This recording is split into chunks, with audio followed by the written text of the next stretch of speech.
All right, welcome back to the Dental Domination Podcast. Thank you so much for joining us today. My name is Dan Bryan. I'm the co-founder of Dentalscapes, but as always, I am not here to talk about that. I'm here to get into something I think is mission critical within the field of dentistry today, and that's honestly we're going to be touching on a lot of things: mental health, burnout, professional burnout, and also talking about how dentists, orthodontists can reset and reorient and refocus. And I'm joined today by a very special guest, Dr. Camden Brown. And Dr. Camden Brown is in South Carolina, although I just uncovered a connection to my home state of Michigan, so that's pretty exciting. But Dr. Brown, thank you so much for joining the podcast today. You are doing, you're a practicing orthodontist, in fact, but you are also a coach for what you call high achievers in career or purpose crisis. And I love that because I think it's so specific and also something that a lot of people can relate to. I know I've been there at times in my own career. I'm not a dentist. You don't want sharp things in my hands. But I think it's something that everyone can relate to. You actually were in private practice, or at least what I mean by that is you owned your own private practice for several years and then sold it. And in fact, I think you actually mentioned that you had worked on a flower farm for a time to kind of reset and reorient. So I'd love to talk about that. But tell us a little bit about yourself, if you don't mind. Introduce your background, how you got into dentistry and then orthodontics, and what's really led you to this juncture in your career. Yeah, thank you, Dan. I'm so excited to be here. So I'm an orthodontist. I'm a mom and a coach. And like you said, I owned a practice for 8 years.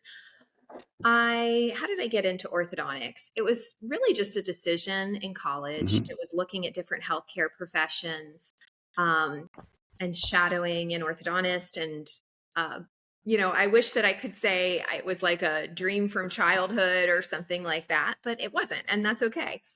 Yeah. Um, so I ended up deciding that I was going to do orthodontics when I was in college. I got into dental school, loved dental school, went on to residency, and Mm-hmm. shortly after that bought a practice within about a year. Okay.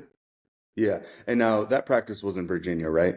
Correct. Yes. Okay, awesome. Awesome. Sounds good. And, I want to kind of preface this with something that you said earlier when we were talking offline that I think I think is so funny and so telling, and maybe a good segue into how you got into um, the coaching, but more importantly than that, your own personal and professional kind of reset, if you think that's an accurate way of Mhm. describing it. But you had said, we were talking about how you started the practice, or you purchased the practice, you started running it, COVID shut it down, and you are the first dentist or orthodontist that I've ever talked with who said, quote, "I was so happy."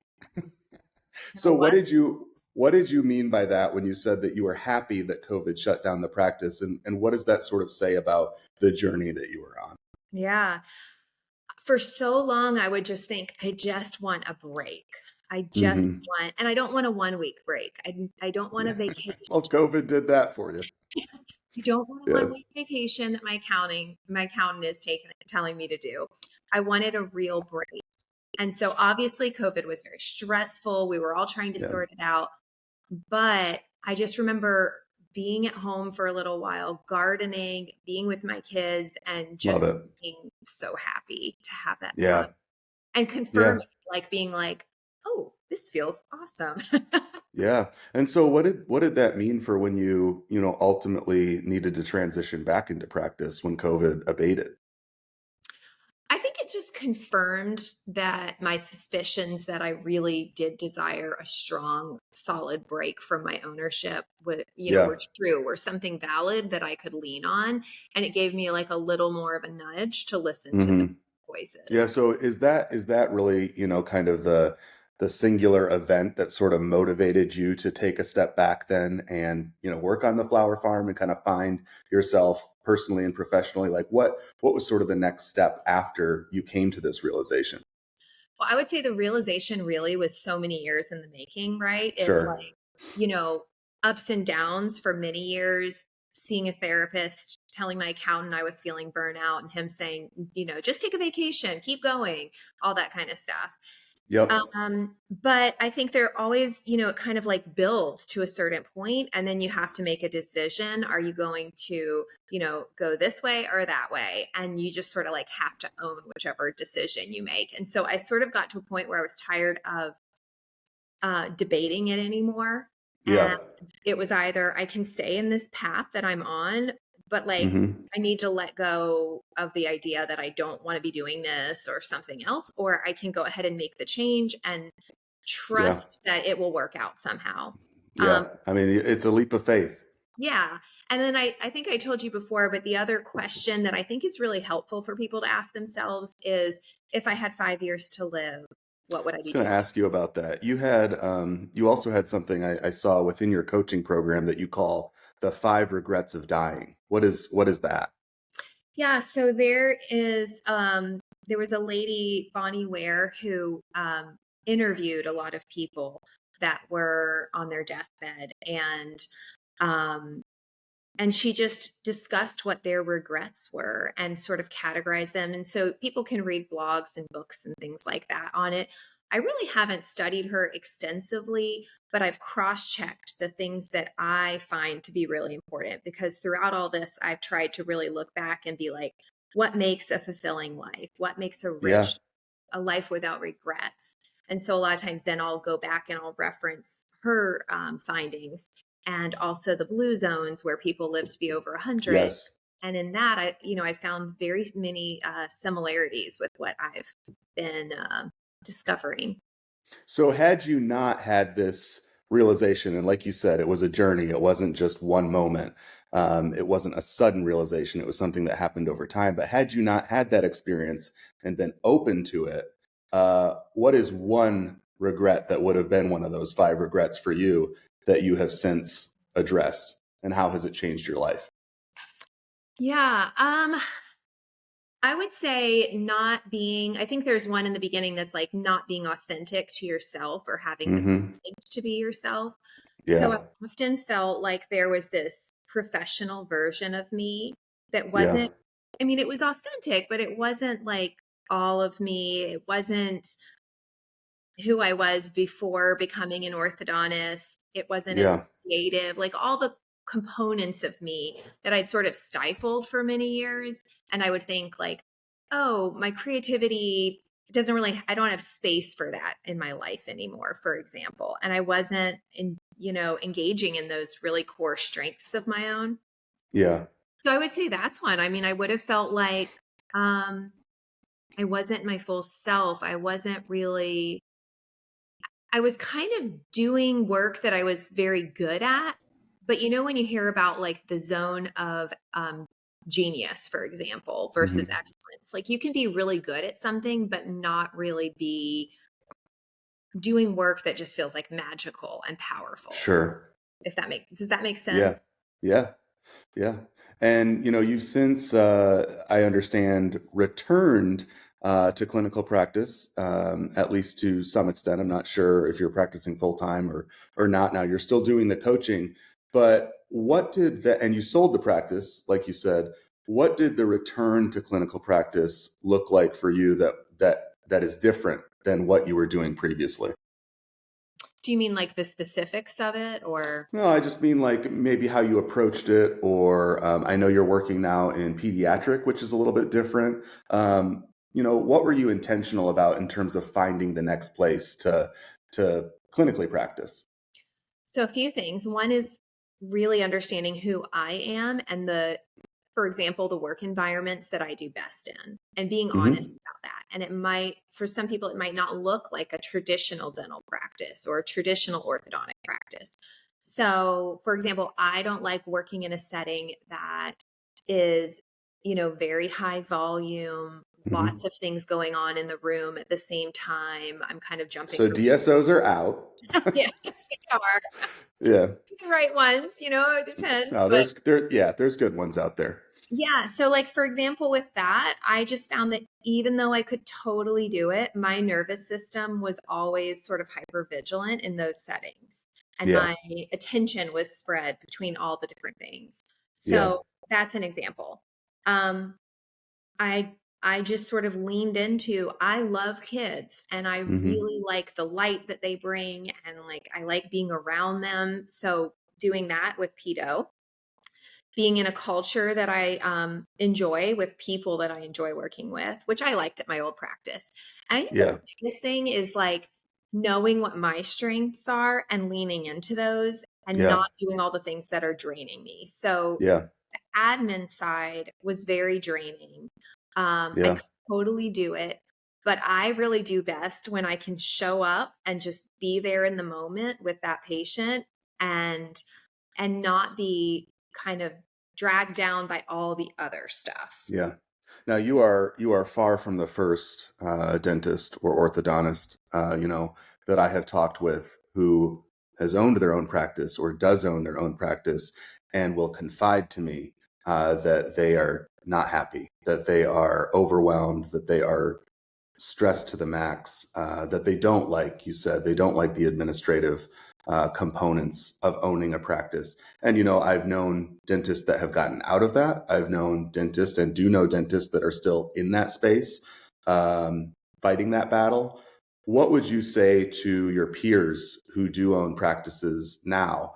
And maybe it's not everything that they expected or not everything that they hoped for. What would you advise them to consider or do, in that headspace? Yeah. I don't think it's a one size fits all kind of answer. And I used to search Hmm. for like people that were examples and I could just sort of like copy their path. Um, Hmm. so I don't think it means that you have to sell it or that you don't, you do or you don't have to sell your practice. But Yeah. I think listening to yourself is really important, not just Hmm. so that might just be getting really curious. It might be working with a coach. It might be working with a therapist, like Hmm. whoever that is that you can find that you feel like is a non-judgmental space. Um, and you just need to really get clear on what it is that's making you unhappy and what you need. And then from there, you can begin to take baby steps. It doesn't have to Yeah. be a huge thing all at once, but you can make little shifts. Yeah. You can kind of get into an experimental mode, even where you're trying out some things and then, um, ultimately making maybe a bigger decision. Yeah, absolutely. You and I talked offline a little bit about the mental health crisis within dentistry, within the profession, and it's certainly something that is pervasive. I think, my husband is a dentist also. I've certainly, seen firsthand the stress that comes with the practice and that sort of thing. How pervasive do you think it really is, though, within the profession? And, um, you're relatively young. How many of your peers, your friends from dental school, have talked with you about the similar battles that they're dealing with? I think it's quite pervasive, but it's sort of stifled. I Yeah. think there's this feeling of, in order to be a professional or to be respected, that we can't admit Hmm. these things, Yeah. or that maybe we won't be a good professional. We'll be deemed like incapable or less than if we say out loud that we're struggling with some of this stuff. But Right. I had a lot of people reach out to me after I sold. How did you do this? Oh my gosh, or Yeah. whatever the things were. And I'll just add, I mean, I think it's like well beyond dentistry. I mean, I think it's our Oh, 100%. society and um, yeah. So I have experience within me and our family with depression, anxiety, all these Yeah. different things. So yeah. Yeah. Well, and I think it's particular. I think you're absolutely right that this is a national problem across pretty much every industry. Every type of lifestyle. I think folks are battling these same demons, for lack of a better word. But it's interesting. Dentists in particular, typically pretty perfection oriented, pretty type A. So I think that in general, there are tons of exceptions, but I think that sets up a fundamentally different kind of dilemma for some of these professionals who, like you said, have a hard time maybe acknowledging that there is a problem or at least openly identifying with that. So it is Yeah. really interesting. I'll just add really quick because I think important for people to hear these kinds of stories. But when I was in dental school, I had like a really horrible bout of anxiety. Mm-hmm. I was studying for national boards, and it was like the first time in my life that it really flared up. Yeah. And I had this horrible panic attack. I didn't even understand what was happening. And then I had like several weeks of incredible anxiety, insomnia, Mm-hmm. all this stuff. And I remember feeling so much like shame and embarrassment, and like Yeah. I had to like hide it. And luckily I got through that period and it kind of resolved. And, I've had anxiety at different times, but never to that level. But, we just need to be able to talk about this stuff and it Yeah. be okay and it be normal, and you're not like broken if you've had these experiences. Yeah, and I think fortunately we are making progress. I don't think it's all doom and gloom. I think those conversations are happening more in public spaces than they once were, which is great. And that's again not specific to dentistry. I think we've made a lot of progress there. And I see, my husband teaches at the dental school, UNC, and I see the school, and I see dental schools in general across the country taking or being more mindful of the mental health struggles that students may be experiencing and being more proactive in positioning resources for them and asking questions. Uh, it's hard. It's really, really hard. Dental school is no joke, as you know.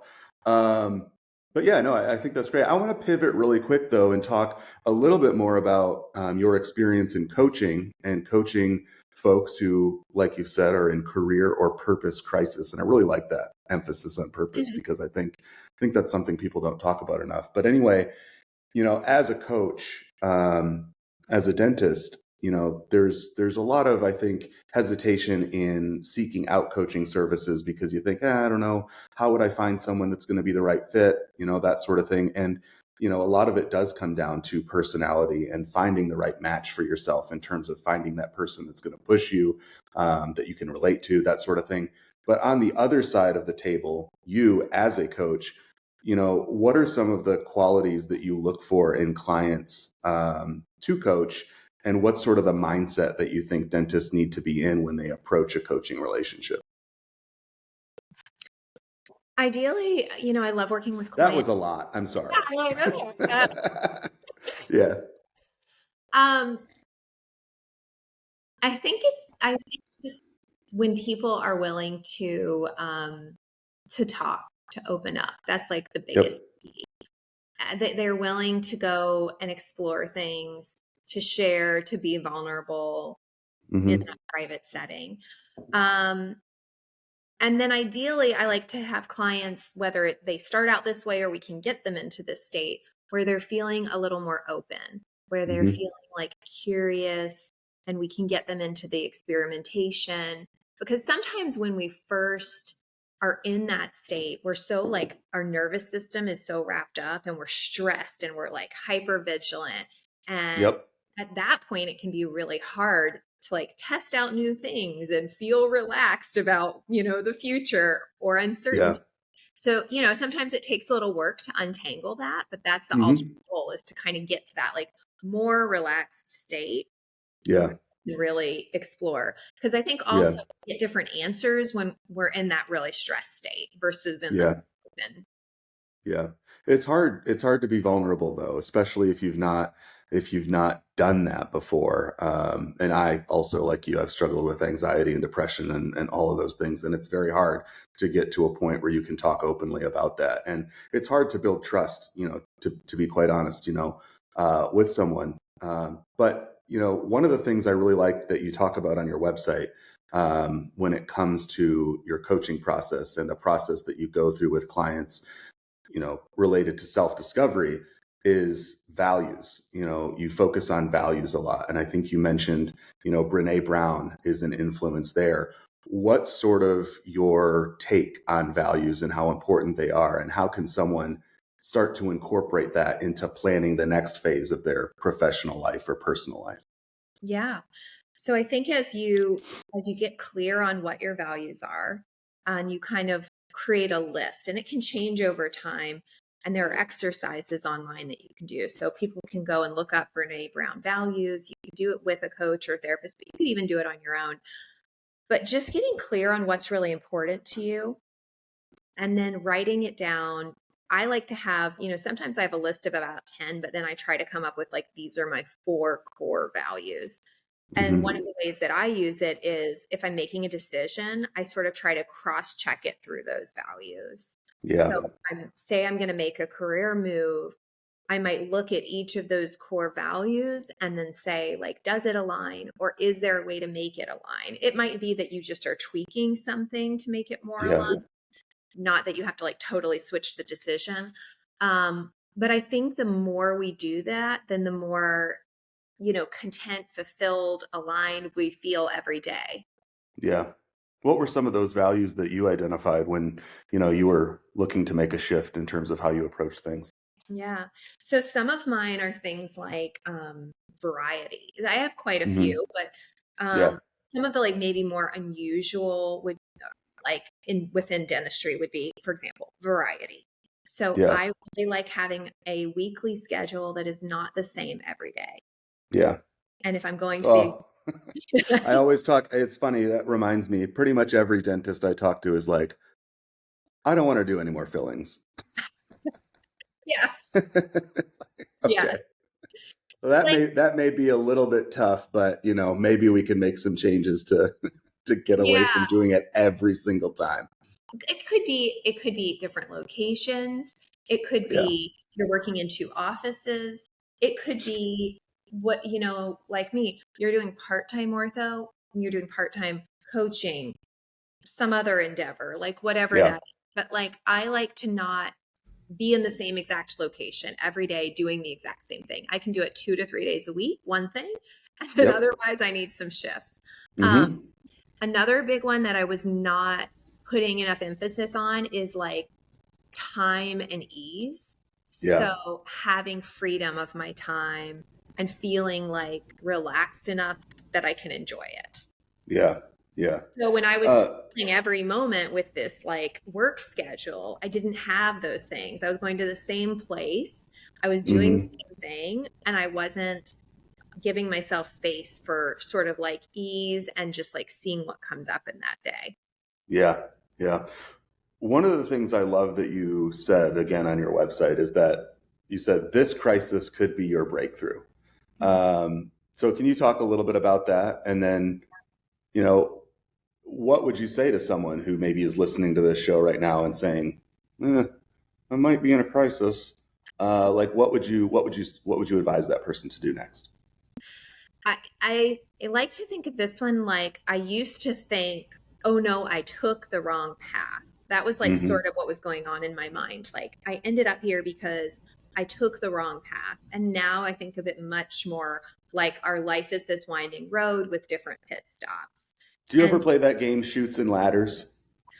I did when I was a kid. Though. It's okay. I'm really dating myself now. But anyway, that's a good one. Google it. It's cool. Okay, I will. Well, I know I played it when I was a kid. It's all good. So, I mean, I think I guess, hopefully that makes sense with that crisis thing, that sometimes when you're in the thick of it, it seems like this bad thing, but it doesn't have to be. It might just be messages that end up leading you somewhere new and wonderful and exciting, you know? I love, and I think there's so much to be said about that in terms of mindset. The moment you can shift your mindset from associating a problem with stress and anxiety and the fear of the unknown, and you can shift that and view problems or obstacles or roadblocks as opportunities, it really does change things. And, the quote unquote mindset, in this space gets a lot of, it's kind of cliche, but at the same time, I think there's a lot to be said about that because like you said, this crisis could be your breakthrough. Flip the script on it and, and challenge the voice in your head. Like, I agree. Mindset kind of gets old, but I do that now. Like if I hear a voice in my head saying like, what if I fail? Then you just sort of flip it and you're like, and what if I don't? and also, what if you do fail? I mean, that's fine. I mean, failure is in my opinion, the best way to learn, I love It's funny. It's funny how falling flat on your face encourages you not to do that again, and you figure out, what adjustments do I have to make? So yeah, I mean, um, I think it's so great what you're doing. I think, having an honest conversation about, professional and personal purpose and, what do your values, look like, and how do they support, or maybe how are they, restrained by your current situation? Like, I think it's so important, and I love what you're doing. What can you tell us, before we close out here, about your coaching practice? I mean, if folks want to get in touch with you, what's the best way to do that? Yeah.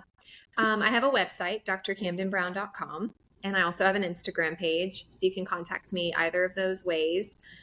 Yeah, I have a very, I guess I would say sort of casual coaching. So I have it set up where you can book, one session, you can keep booking sessions, whatever you want, whatever works for you.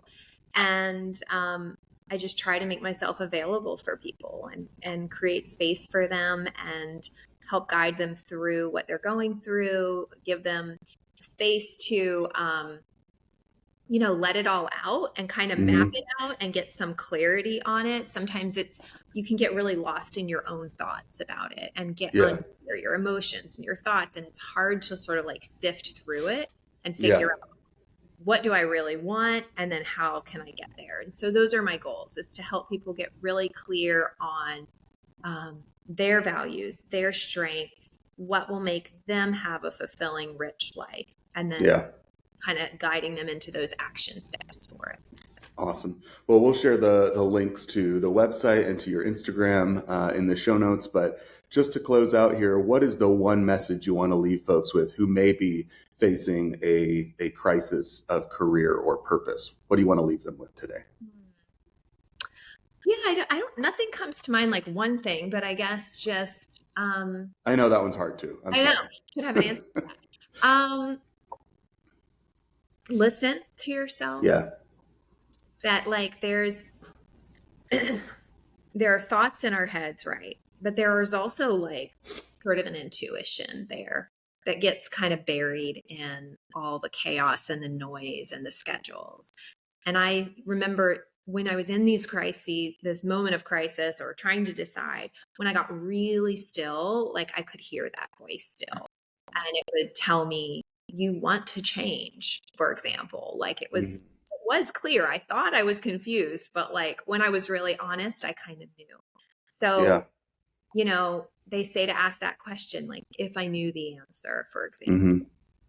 I think just allowing space to actually listen to that voice is really important.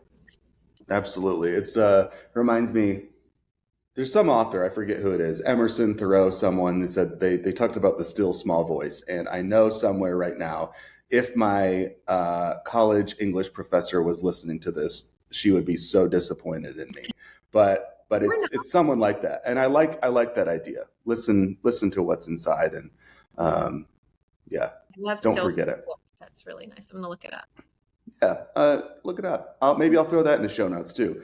But anyway, I'm sorry, Dr. Dawson. That's on me. But anyway, thank you so much, Dr. Brown, for coming on the show today. I really appreciate it. I think your message is something that needs to be heard, and I think it is so important, particularly in this profession, but not even limited to that. And I want to remind folks, anyone who may have stumbled upon the Dental Domination Podcast that is not a dentist, Dr. Brown does work with any high achieving person, whether that be a dentist, orthodontist, or, doctor or lawyer, or anyone. You could be a school teacher, anyone that is a high achiever, and considering, maybe making a shift in how you approach life or career. Anyone. This is not just limited to dentists. Certainly, it's a more universal thing than that. But anyway, thank you so much, Dr. Brown. I would love to have you back on the show at some point down the line, and check back in and see how things are going with your profession as you're on this journey. I think it's really awesome what you've done, and you should be proud. Really cool. But thank you so much for joining. And everyone that was listening today, thank you so much for checking out the show. If you don't mind, please take just 2 seconds and leave us a 5-star rating on either Apple Podcasts or Spotify or wherever you get this show. Really appreciate it. It is the best way for us to reach other dentists and other oral health professionals out there, practice managers, administrators, anyone. It is the single best way to help us reach other folks to help. So thank you so much. Thank you, Dr. Brown. And take care. Thank you for having me. Awesome. We'll see you soon.